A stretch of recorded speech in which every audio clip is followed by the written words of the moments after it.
What's up, everybody? Weston here with the Hidden Gibbon, back with another daily deck tech video, and today I have something so powerful, so great, so unbelievably overpowered. I think I've broken all of Commander. This is the next top thing for CDH. I can't even say that with a straight face. It's April Fool's here in the United States. It's a fun, happy day where we get to do lots of jokes. And, you know, I am not immune to wanting to do some jokes. I am also a big fan of puns, as, you know, I consider them the highest form of humor. And you know what? I will live in that reality. But today we have something super fun and special. You know, this is not meant to be a serious deck. This is just a fun one for April Fools. And, you know, how are we going to do an April Fool's deck without an April Fool's? Oh, I forgot one thing. Oh, this just won't do. We're doing Jodah the Unifier, friends, but this art won't do at all. We got to switch our printing. There we go. There's our boy. There's our boy Jodah. Let's get straight into it, shall we? So you can probably tell what we're going to be doing in this deck. So we have SpongeBob SquarePants. Who is SpongeBob SquarePants? Well, he lives in a pineapple under the sea. And he's apparently a 5/5 for Wooburg and says, legendary creatures you control get +X, where X is the number of legendary creatures you control. Whenever you cast a legendary spell from your hand, exile cards from the top of your library until you exile a legendary non-land card with lesser mana value. You may cast that card without paying its mana cost. Put the rest on the bottom of your library in any order. So, SpongeBob here is going to get out a whole bunch of awesome legendary creatures. All of those creatures that everyone totally is going to love. We're going to have a whole bunch of mechanics that are beloved throughout Magic's history. Pay no mind to that card on the Planeswalker right next to it. What? My phone is not on silent? That's not a thing. Stand by, friends. Yeah, we're doing all of the trolliness here for April Fools. But, you know, how are we going to execute our game plan with SpongeBob? How is he going to bring mystical, happy, joy, and imagination to everybody? Well, you know, let's start out with everybody's favorite mechanic. Daybound, right? Okay, let's get into it.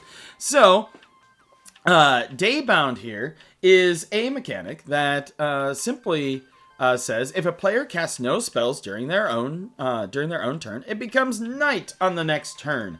And you know, when it becomes night, everybody is sad. But she has until your next turn. You may cast a creature spell, so it had flash. That's pretty good. And each creature you control enters the battlefield with an additional 1/1 counter on it. Honestly, not too terrible.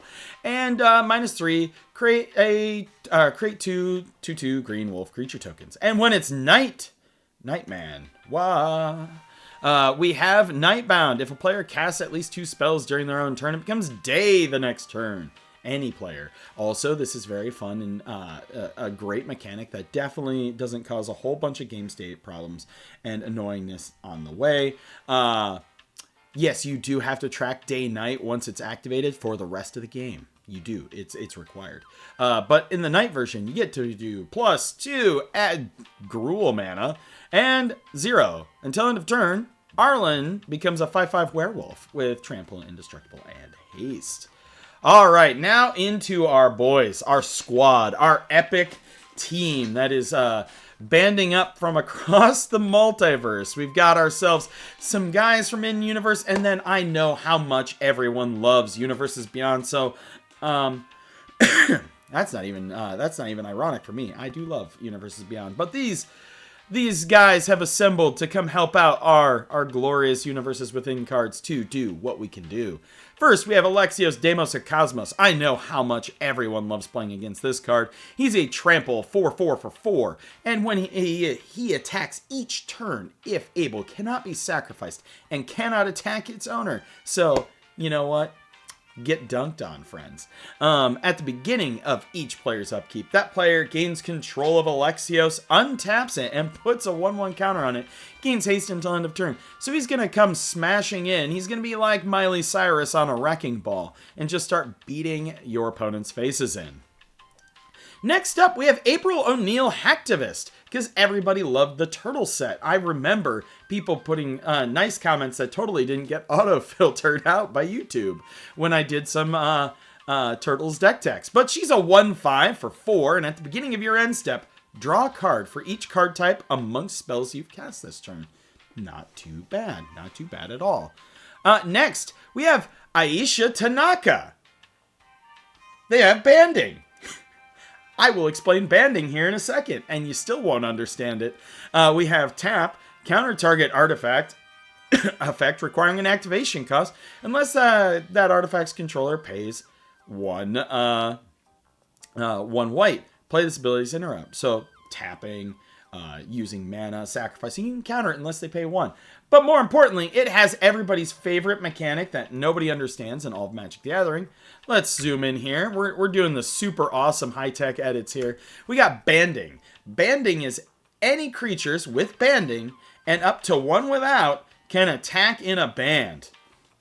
Dave Matthews Band, maybe. Bands are blocked as a group. If any creatures with banding you control are blocked or being blocked by a creature, you divide that creature's combat damage, not its controller, among any of the creatures it's being blocked, that it's being blocked by or is blocking. What that means is, so we've got ourselves our Aisha Tanaka here. So say Aisha Tanaka and Alexios attack together. They are a band, a 2-man band here. And so then say your opponent decides to block with, I don't know, their card Chungus the Greater. And so instead, normally what would happen is your opponent would choose how some things are done for blocking and blocked by damage, depending on how it goes. So like if they're attacking and you block with your band of Aisha and Alexios, you get to choose how that damage is divvied up, not them. That's essentially what it boils down to. It's not the most useful ability. It's also kind of confusing. Hence why Wizards hasn't really reprinted it since. Wizards, bring back banding. Make banding great. We have ourselves Barrowin of Clan Under. He's a 3/3 for 2 generic, and then Orsov. Barrowin of Clan Under is a dwarf cleric. And when it enters, you know what? We get to venture into the dungeon because we already weren't having to track enough with the day-night cycle. We gotta track ourselves some dungeons. And whenever Barrowin attacks, return up to 1 creature card with mana value 3 or less from your graveyard to the battlefield if you've completed a dungeon.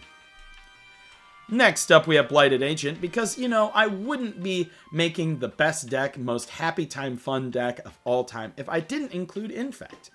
It is what it is, friends. But he's a 1/1 for 1 with this little pointy face right here. Look at that little face. He's just an adorable little guy. And look at this little dude back here. Blighted Agent is unblockable, so you can start jabbing people for 1 because they're already going to have so much fun with the cards that I slapped into this deck, friends. Next, we have ourselves Boromir, Warden of the Tower. It's a 3/3 for 3 from Lord of the Rings, keeping our universes beyond going. Whenever an opponent casts a spell, if no mana was spent to cast it, counter it, and then laugh at them. And then sacrifice Boromir. Creatures you control gain indestructible until end of turn. The Ring Tempts You. The Ring Tempts You is another fun mechanic that you're going to get to track throughout this game. It sounds so good. Then we have Caesar Legion, Kaisar, Legion's Emperor. And yes, it is Kaisar. It is, I'm telling you, friends, it is Kaisar, both in the original Latin and in the game. Kaisar. He's a 4/4 for 4. Whenever you attack, you can sacrifice another creature. When you do, you get to make 2 little dudes. Or you can draw a card and lose a life. Or Kaisar deals damage equal to the number of creature tokens you control to target opponent. You know, I didn't put all of the worst cards in here. No offense, Aisha Tanaka. But I did put some in here. Now, next card, friends, is the most powerful card in all of Magic the Gathering. Stronger than Blightsteel Colossus, Big Atali, better than VV Ornithir. We've got ourselves Camel. Look at him. Adorable. Look at him. He's got a little blanket. His buddy's got a blanket, too. Camel is a 1-drop, 1 planes, for a 0/1. It bans, so you can band it with other things, and all creatures attacking in a band with Camel are immune to damage done by deserts. This is relevant, like, probably 1.1% of the time when somebody is playing either role-playing as the Lisan Agaib, with the one sand dune dude who does stuff with deserts, or, you know, maybe someone is playing desert because they really, really wanted desert. But we got Camel in here, most powerful creature in all of Magic the Gathering, hands down, bar none. We have Chameleon, Master of Disguise. We've got some Spider-Man in here. You can have him enter as a copy of any creature you control, except his name is also Chameleon, Master of Disguise. So you can copy any one of these happy, fun, joy time creatures. Next up, we got Cheaty Face. Cheaty Face is a 2/2 for 2-ish, possibly 3. You know, it doesn't really matter. If Cheaty Face is in your hand, you may sneak Cheaty Face onto the battlefield to explore. If any opponent catches you right away, that player may exile Cheaty Face, flying. What you do, friends, is you slap this right under your land, you put it on there, I don't know, you throw your drink onto the floor, create a distraction, Cheaty Face in play, OP creature right here. He is a classic card. We have Contagion Nymph, bringing up some more Infect, because, you know, had to have a little bit of redundancy here. Next, we have everybody's favorite mercenary with a mouth. We've got Deadpool trading card. Everybody loves playing against this card. Every single time I play him as my commander, everybody is really happy, and they say, you know what, Weston? You have such a creative and interesting deck. We love playing against this commander. We totally don't want to take you out back and beat you to a pulp. But, you know, they're my friends. They totally aren't gonna, like, Julius Caesar me. Et tu, Mitch? But 5/3 for 2 generic and a black and a red. As Deadpool enters, you may exchange his text box with another creature's. And at the beginning of your upkeep, you lose 3 life. And then, then he has the 3 sacrifices creature. Each other player draws a card. So what you do is you put him in and you steal somebody's creature that they actually cared about, usually their commander, and then they have to pay 3 to sacrifice, allowing you to draw a card, which is so graceful. You gave them the opportunity to draw you a card. And then at the beginning of your their upkeep, they lose 3 life. Then we have Heliod of the Radiant Dawn. This guy doesn't seem all that annoying, right? But when he enters the battlefield, return target enchantment card that isn't a god to your hand. That's not bad. And then you can transform. But what's this say on the back? You may cast spells as though they had flash. That's pretty good. Pretty good, you know? Cheaty face him in. Sneak him in and flash. Spells you cast cost 1 less to cast for each card your opponents have drawn this turn. That's where he gets annoying. For yourself. Your stuff will get cheaper. They get to draw cards. You know, all the fun, happy times. Then we have Irma, part-time mutant, keeping them turtles up here. At the beginning of your combat on your turn, we have ourselves, she becomes the copy of another target creature you control, except her name is Irma. Then put a 1/1 counter on her. We have Kefka, so, you know, Kefka, everybody loves Kefka. Whenever he enters an attack, each player discards a card. Then you draw a card for each card type among cards discarded this way. And then you can pay approximately 100 trillion mana to flip him into Kefka, Ruler of Ruin. Flying, and whenever an opponent loses life, during your turn, draw that many cards. Then we have Mona Lisa, Science Geek. Reach, and add X mana of any one color, where X is Mona Lisa's power. Look at that! I actually did synergy, because we, you know, SpongeBob's going to make her big, and then she's going to get to add a whole bunch of mana.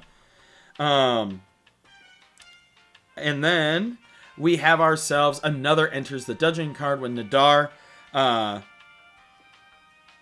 which is whenever Nadar, Selfless Paladin, enters battlefield or attacks, venture into the dungeon, got Vigilance, and other creatures you control get +1/+1 as long as you've completed a dungeon. Not bad. We're dungeon crawling, friends. Phyrexian Metamorph, one of my very favorite cards in all of Magic the Gathering. We're going to throw this in there. He comes in as a clone. Have him clone like your Deadpool, or one of your opponent's things to just troll them. We have Ralph and Mikey, Troublemakers. They're actually not bad. 7/7 for 7, trample, haste, and when he attacks, reveal cards from the top of your library until you reveal a creature card. Put that card onto the battlefield tapped and attacking, and the rest on the bottom of your library in a random order. gets all of your happy fun time things out here. Then we have Rilsa Rail Kingpin. Death Touch, and whenever Rilsa Rail Kingpin enters the battlefield, you take the initiative. You're right. You know, it just wasn't enough to track with day-night, poison counters. The dungeons were already entering what your text box is for Deadpool, how many cards your opponents have drawn. We got to take the initiative and go into that little dungeon thing too. And whenever you attack, target creature gains Death Touch until end of turn. If you've completed a dungeon, that creature also gets +5/+0 and gains First Strike and Menace until end of turn. We have Sephrus of the Hidden Ways. Whenever one or more creature cards are put into a graveyard from anywhere, venture into the dungeon. It triggers only once each turn. More dungeons. Whenever you complete a dungeon, return target creature card from your graveyard to the battlefield. So we do have some Reanimator in here, friends. We have Shark Shredder, Killer Clone, which is Sneak, First Strike. Whenever Shark Shredder deals combat damage to a player, put up to one target creature card from that player's graveyard onto the battlefield under your control. It enters tapped and attacking. Steal your opponent's stuff with turtles. We have Slicer, Hiled Muscle, Double Strike, Haste. At the beginning of the upkeep, you may have a player gain control of Slicer until end of turn. If you do, untap Slicer, goad it. It can't be sacrificed this turn. You can also turn it into a speedy little car. I've never actually seen anybody turn it into a speedy little car, but there is this speedy little car. I'll let you read it here. Something First Strike, Haste, and if it deals combat damage to a player, convert it. And we have ourselves Slimer and Stay Puffed. It's totally not Yargle and Mutani. 18-6 for 6. There you go. That's what it does. You know, it's got the quote on there by Ray, and you know the whole text from Ghostbusters. You know, I didn't even realize there were Ghostbusters cards for the longest time. It makes me sad because I really like Ghostbusters. But we got ourselves the Stay Puft Marshmallow Man. Then we have Tovalar and Tire Overlord. He's a legend, and he's a 3/3 for 3. And when a wolf or a werewolf you control deals combat damage to a player, draw a card. And at the beginning of your upkeep, if you control 3 or more wolves and or werewolves, it becomes night. Then transform any number of human werewolves you control, daybound. And, you know, it's a day-night card. It transforms into this wolf whenever a wolf or werewolf you control deals combat damage to a player, draw a card. And then you can do this whole thing to give target wolf or werewolf him plus X+0 until and gains trample down the turn, nightbound. Then we have Vederick, Astral Archmage. If it is neither day nor night, it becomes day as Vederick, Astral Archmage enters the battlefield. Instant sorcery spells you cast cost X less to cast, where X is Vederick's power. Whenever day becomes night or night becomes day, put a 1/1 counter on. This wouldn't be complete if we didn't throw Grand Arbiter Augustine in here to just piss off everyone at the table. And we had to make him Universes Beyond because, we had to. And then we have Zoltov Fire Giant. You know what? You get to enter the dungeon again. And we have Zedru, so we can donate some of these things. If you got that player at your table who's like, I hate the Universes Beyond, donate your Universes Beyond to that friend. Let's see that warm, happy smile on their face. For sorceries, we do have some legitimate cards in here, so we'll go over those first. We got Kodama's Reach. We have Open the Way, Sky Shroud, Claim, Tempt with Discovery, Ringo South. Those are all ramp. We do need to have lands to play our fun times. Then we have Blasphemous Act. It blows things up. We have Donate. Target player gains control of target permanent you control. We have Goblin Game, which is a super happy fun card. It's for 7. Each player hides at least one object. I'm going to hide this Badger Bowl Cup. And all players reveal them simultaneously. Each player loses life equal to the number of objects they revealed. And then the player who revealed the fewest objects then loses half their life rounded up in addition to that. If 2 or more players are tied for the fewest, each of them lose half their life. It's a fun card. I used to actually play this in Commander. We got Prisoner's Dilemma. Each opponent secretly chooses Silence or Snitch. Then the choices are revealed. If each opponent chose Silence, it deals 4 damage to them. If they chose Snitch, it deals 8. Otherwise, it deals 12 damage to each opponent who chose Silence over Snitch. Scrambleverse, for each non-land permanent, choose a player at random. Then each player gains control of each permanent for which he or she was chosen. Untap those permanents. If your opponents haven't just like groaned and like kicked you out of their group, this might do it. Then we have Scheherazade. This is by far the most expensive card in this deck. It is my favorite card. It costs 2 white. And here's what it says. You leave everything that's already out on the table. And then you take your deck. And you set it aside. You sit in a new spot, all of you. And then you start a new sub-game of Magic. Not bad. Start a sub-game, all right? And then you resume with that sub-game, leaving all of the stuff you've already had there. When the sub-game is over, players shuffle these cards back into their libraries and resume the game in progress, with any loser of the sub-game losing half of their life rounded down. Effects that prevent this damage don't counter loss of life. The sub-game has no ante. Using less than 40 cards may be necessary. Then, for instance, we have Booster Tutor. You know, sometimes you just need a little bit of help. So, you're going to play Booster Tutor. It is an instant for 1 black. Open a sealed Magic the Gathering booster pack. Reveal the cards and put one of them into your hand. There you go.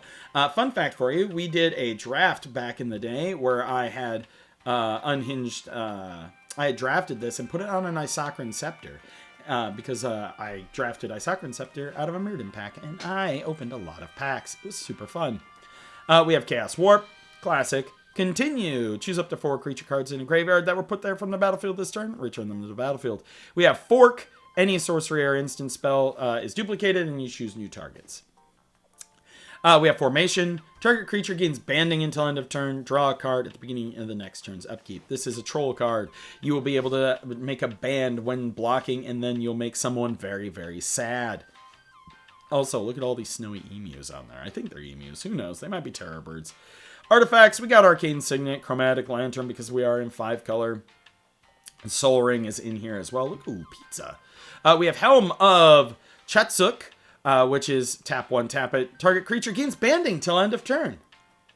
Then we have Helm of the Host. You know, because we weren't being annoying enough, we're going to copy all of our dudes and make them even more annoying. Then we have Saravox Dome. It's a mana rock that lets you take the initiative. If you have the initiative, you get to add double colorless mana.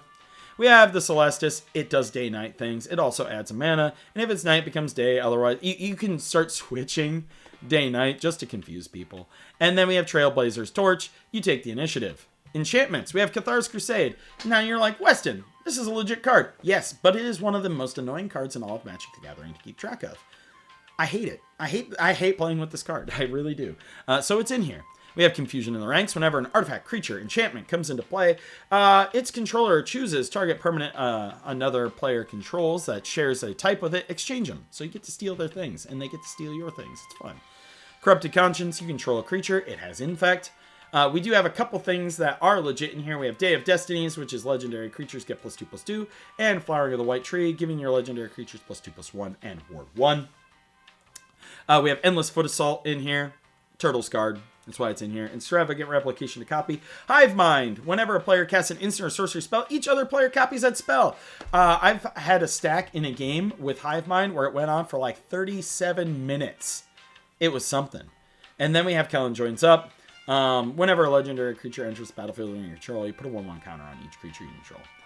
For our lands, we have the best lands in all of Magic the Gathering. We have pizza lands. Look at them. Look at them. Take in that glory there. But other than that, we also have Sorrow's Path to donate. Exchange, you can tap, exchange 2 opponents' blocking creatures. This exchange may not cause illegal blocks. Sorrow's Path does 2 damage to you and each creature you control whenever it's tapped. Fun times. But yeah, that is this April Fool's deck. Let me know how you thought of it. I like being fun.